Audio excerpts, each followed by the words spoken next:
Assalamu alaikum जी, welcome back to psychology junction with Sana Nisa. Welcome to another video, welcome to another important topic of discussion. ठीक है जी, फटाफट से ना आज एक बिना टाइम वेस्ट किए ना आज छोटी सी वीडियो बनानी है, आज लंबी नहीं बनानी बिकॉज मेरी तबीयत भी कुछ ख़राब है और वो तो वैसे ही ठीक नहीं हो रही है। एक आज ऊपर से खुद में एक माइनर सा इंसिडेंट हो गया है मेरे साथ, एक्सीडेंट। थोड़ा सा मेरे बाजू में शदीद दर्द है और मैंने यकीन कर बड़ी मुश्किल से हिम्मत करके उठाया कि मैंने कहा नहीं, कल भी नहीं बना सकी मैं, कल भी मेरा काफ़ी डिहेक्टिक था, मैं नहीं कर सकी, लेकिन आज नहीं मिस करना है। तो टॉपिक है कि जी सबक भूल रहा है, भूलने से कैसे रोकना है, स्पेसिफिकली ड्यूरिंग एग्ज़ाम्स।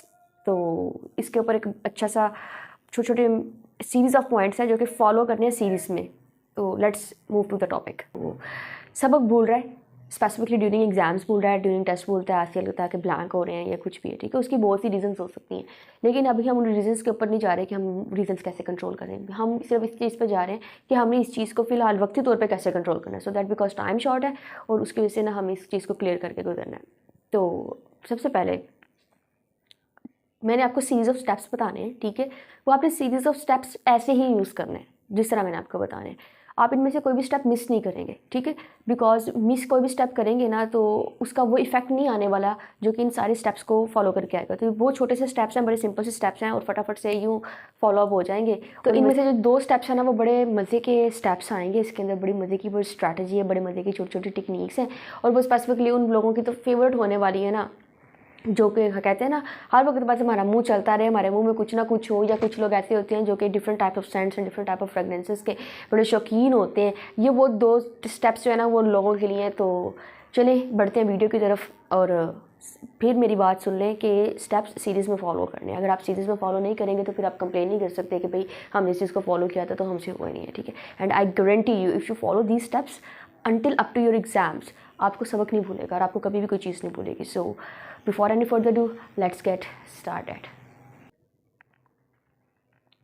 ओके, तो सबसे पहले मैंने आपको यहाँ दो तरह के मेथड्स बताने हैं। ठीक है, एक आपका मेथड है एक्टिव लर्निंग का मेथड है, एक मेथड है आपका न्यूमोनिक्स यूज़ करने का मेथड। जो आपका एक्टिव लर्निंग का मेथड है ना, हाँ, एक दो तरह की लर्निंग्स होती हैं। ठीक है, एक एक्टिव लर्निंग होती है, एक पैसिव लर्निंग होती है। जो एक्टिव लर्निंग है ना इसके बारे में मैंने जो एक इनडायरेक्ट बात भी की थी, वो मैंने जो दूसरी अपनी वीडियो अपलोड की थी how to handle exam stress, मैंने उसके अंदर इस चीज़ का जिक्र किया था। ठीक है, तो अगर आपने पहले वो वीडियो नहीं ना देखी, अगर आपने इस वीडियो को प्रॉपर्ली फॉलो नहीं किया या आपने इसको फुल फॉलो नहीं किया तो आप उसको पहले जाकर दोबारा देखें, उसको फुल फॉलो अप करें।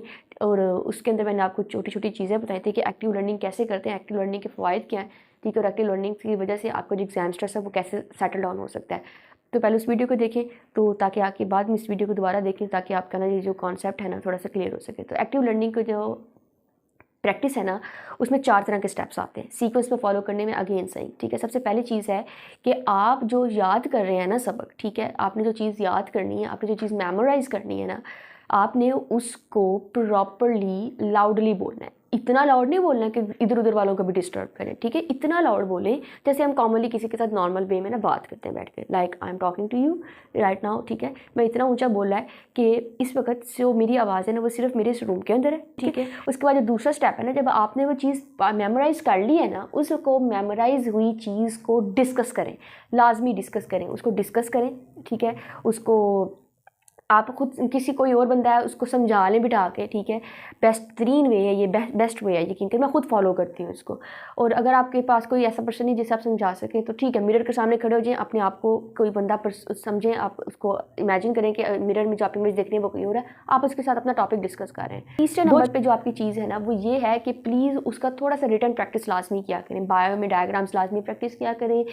अगर बहुत सी चीज़ें बल्क ऑफ मटेरियल नहीं सारा लिख सकते हैं, माइंड मैप्स बनाएं उनके, ठीक है, फ्लो चार्ट्स बना लें, की पॉइंट्स बना लें, कुछ कर लें, ऐसी चीज़ें उसको लिख लें जो कि क्रक्स हैं किसी भी एक टॉपिक का। ठीक है, तो ये चौथे नंबर के ऊपर जो आपके पास पॉइंट है वो आ रहा है, अपने छोटे छोटे क्विज़ लिया करें, अपने आप से खुद क्विज़ लिया करें, अपने आप से बैठ कर खुद सवाल किया करें, अपने आप को ऐसा समझा करें कि आपसे कोई टीचर सवाल कर रहा है, आपसे कोई अपना दोस्त सवाल कर रहा है या कोई ऐसा इंटरव्यूअर बैठा हुआ है कि आप एक बंदे को बैठ के इंटरव्यू दे रहे हैं, आपसे क्वेश्चन कर रहा है। तो जी उसके बाद हम बारी आती है दूसरे मेथड के ऊपर जो कि mnemonics, use of mnemonics aids. ठीक है, निमोनिक्स होते हैं छोटी छोटी आप चीज़ों के साथ, अब वर्ड्स के साथ, सेंटेंसेस के साथ, राइम्स को यूज़ करते हुए ना आप चीज़ों के कनेक्शंस बनाते हैं। ये बड़े इफेक्टिव टेक्निक है, यकीन करें। मेरी फॉरगेटफुलनेस मुझे बहुत ज़्यादा थी, मैं पैनिक कर जाती थी पेपर्स के अंदर। स्पेसिफिकली मैंने स्ट्रेस इतना लेना कि मुझसे स्ट्रेस हैंडल नहीं था होता और मैंने पैनिक कर जाना और बहुत सी चीज़ें मेरे ना उसकी वजह से डिस्टर्ब हुई हैं। मेरे ग्रेड्स बहुत इफेक्ट होते रहते हैं उसकी वजह से। लेकिन मैंने ये चीज़ें जब फॉलो की ना, लिटरली मेरे MS का 3rd और 4th सेमेस्टर मैंने इन्हीं चीज़ों से अपना सेकंड सेमेस्टर का जो ग्रेड और मार्क्स थे ना मैंने इंप्रूव किया थर्ड और फोर्थ सेमेस्टर में। मैंने पहले निमोनिक एड्स के यूज़ की बात हो रही थी, तो निमोनिक एड्स में सबसे पहले ये चीज़ आती है कि आप जो है ना कि ने किसी ना किसी चीज़ों का पहले नंबर पे जब मैं बता रही हूँ, ठीक है, बहुत सारे निमोनिक्स के यूज़ होते हैं, बहुत सारे हैं। बच्चे पोइम्स क्यों याद करते हैं? बच्चे पोइम्स राइम्स में याद करते हैं ना, उनके राइमिंग वर्ड्स होते हैं, राइम्स में याद करते हैं, ठीक है। तो जी इस तरह की जो छोटी छोटी चीज़ें हैं ना, उनको आप ना वर्ड्स के कनेक्शंस के साथ याद करना सीखें।